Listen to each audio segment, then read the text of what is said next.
manusia tidak mengetahuinya. Dan sejak itulah Musa tinggal di istana Firaun hingga dewasa sebagai anak Firaun. Ia memperoleh pengasuhan dan pendidikan di istana sebagai persiapan untuk memperoleh misi kenabiannya.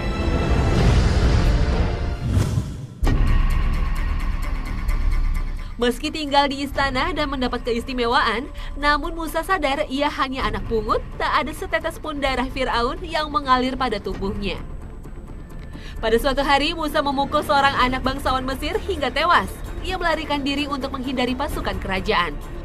Musa pergi tanpa arah dan tujuan, hingga sampai di kota Madian, kota Nabi Syuaib yang terletak di timur semenanjung Sinai dan Teluk Aqobah di selatan Palestina.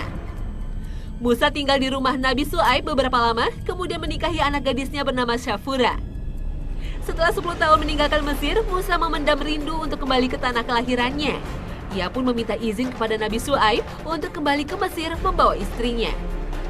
Di perjalanan, setiba di Bukit Sinai, Musa melihat api menyala pada sebatang kayu tapi tidak membakarnya.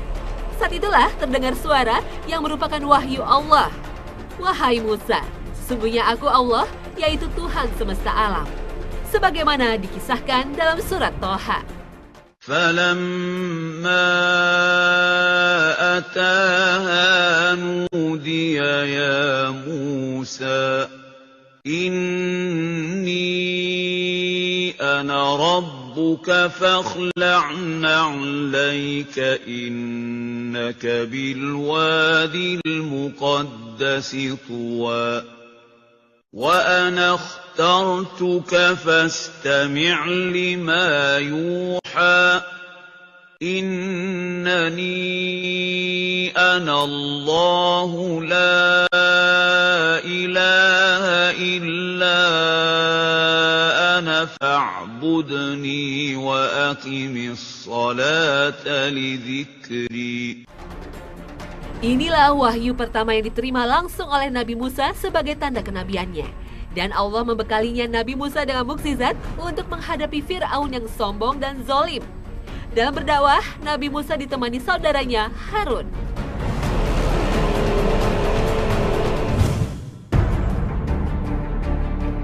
Nabi Musa diutus Allah Subhanahu wa Ta'ala untuk menyadarkan Firaun dari kesombongan yang mengaku sebagai Tuhan dan kezalimannya menindas bangsa Israel. Saat Musa kembali ke Mesir untuk membawa ajaran tauhid yang menentang kekuasaan Firaun, dan Nabi Musa pun menyatakan dirinya sebagai nabi dan rasul Allah untuk membawa risalah tauhid, tiada Tuhan selain Allah. Firaun berusaha mengungkit-ungkit jasanya. "Bukankah kami telah mengasuhmu di antara keluarga kami waktu kamu masih kanak-kanak dan kamu tinggal bersama kami?" Kemudian Firaun pun memanggil para ahli sihir untuk menghadapi Musa. Mereka mengeluarkan keajaiban sihirnya, tali berubah menjadi ular. Namun dengan izin Allah, Nabi Musa mengeluarkan tongkatnya dan berubah menjadi ular, kemudian memakan semua ular ahli sihir Firaun. Sebagaimana dijelaskan dalam Al-Quran. "Dan lemparkanlah apa yang ada di tangan kananmu, pasti ia akan menelan apa yang mereka buat. Sesungguhnya apa yang mereka buat itu hanya tipu daya tukang sihir, dan tidak akan menang tukang sihir itu dari mana saja ia datang." Karena kesombongannya, Firaun tetap menyatakan dirinya sebagai Tuhan. Nabi Musa akhirnya mengajak kaum Bani Israel untuk keluar dari Mesir. Menurut catatan sejarah, jumlah sekitar 600.000 orang. Upaya eksodus ini diketahui Firaun, dan dengan mengarahkan 2.000 pasukan, Firaun mengejar Nabi Musa dan kaumnya. Dan saat kaum Bani Israel terdesak di tepi Laut Merah, Nabi Musa menunjukkan mukjizatnya membelah lautan untuk dijadikan jalan pelarian. Peristiwa ini diabadikan dalam Al-Quran. وَإِذْ فَرَقْنَا بِكُمُ الْبَحْرَ فَأَنْجَيْنَاكُمْ وَأَغْرَقْنَا آلَ فِرْعَوْنَ وَأَنْتُمْ تَنْظُرُونَ. Tapi saat pasukan Firaun terus mengejar Nabi Musa dan kaumnya, tiba-tiba laut kembali menyatu dan Firaun pun tenggelam. Saat tenggelam inilah Firaun mengaku beriman. Namun Allah menolak taubat Firaun seperti yang dinyatakan Allah dalam surat Yunus. "Apakah sekarang kamu baru percaya, padahal sesungguhnya kamu telah durhaka sejak dahulu, dan kamu termasuk orang-orang yang berbuat kerusakan."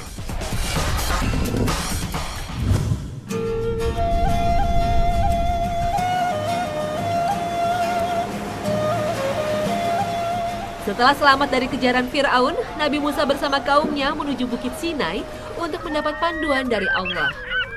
Namun sebelum itu, Musa disyaratkan berpuasa selama 30 hari pada bulan Zulkaidah. Saat bermunajat, Musa merasa bau mulut mengganggu, lalu menggosok gigi dan mengunyah daun kayu. Perbuatan ini ditegur oleh malaikat hingga diwajibkan untuk berpuasa lagi 10 hari hingga puasanya genap 40 hari. Sewaktu bermunajat, Musa berdoa, "Ya Tuhanku, nampakkanlah zat-Mu kepadaku supaya aku dapat melihat-Mu." Allah berfirman, "Engkau tidak akan sanggup melihatku, tetapi coba lihat bukit itu. Jika ia tetap berdiri tegak di tempatnya seperti sedia kala, maka niscaya engkau dapat melihatku." Nabi Musa terus memandang ke arah bukit itu. Tiba-tiba bukit itu hancur hingga masuk ke perut bumi tanpa meninggalkan bekasnya. Musa terperanjat dan gemetar seluruh tubuh lalu pingsan. Peristiwa ini dikisahkan dalam surat Al-A'raf ayat 143. Ketika tersadar, Musa terus bertasbih dan memuji Allah sambil berdoa, "Maha besar Engkau ya Tuhan, ampuni aku dan terimalah taubatku, dan aku akan menjadi orang pertama beriman kepadamu." Sewaktu bermunajat inilah Allah menurunkan kepadanya kitab Taurat.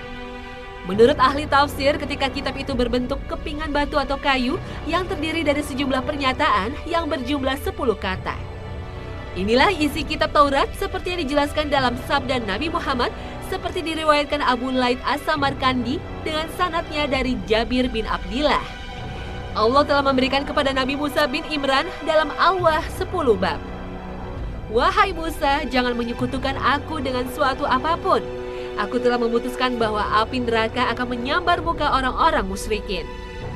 Taatlah kepadaku dan kedua orang tuamu, niscaya aku pelihara kamu dari segala bahaya, dan akan aku lanjutkan umurmu, dan aku hidupkan kamu dengan penghidupan yang baik. Jangan sekali-kali membunuh jiwa yang aku haramkan, kecuali dengan hak, niscaya akan menjadi sempit bagimu, dunia yang luas dan langit dengan semua penjurunya, dan akan kembali engkau dengan murkaku ke dalam api neraka. Jangan sekali-kali sumpah dengan namaku dalam dusta atau durhaka, sebab aku tidak akan membersihkan orang yang tidak mensucikan aku dan tidak mengagung-agungkan namaku. Jangan hasut, dengki, dan iri hati terhadap apa yang aku berikan kepada orang-orang, sebab penghasut itu musuh nikmatku, menolak kehendakku, membenci kepada pembagian yang aku berikan kepada hamba-hambaku, dan siapa yang tidak meninggalkan perbuatan tersebut, maka bukan daripadaku. Jangan menjadi saksi terhadap apa yang tidak engkau ketahui dengan benar-benar dan engkau ingat dengan akalmu dan perasaanmu, sebab aku menuntut saksi-saksi itu dengan teliti atas persaksian mereka. Jangan mencuri dan jangan berzina dengan istri tetanggamu, sebab niscaya aku tutup wajahku daripadamu dan aku tutup pintu-pintu langit daripadanya. Jangan menyembelih kurban untuk selain dariku, sebab aku tidak menerima kurban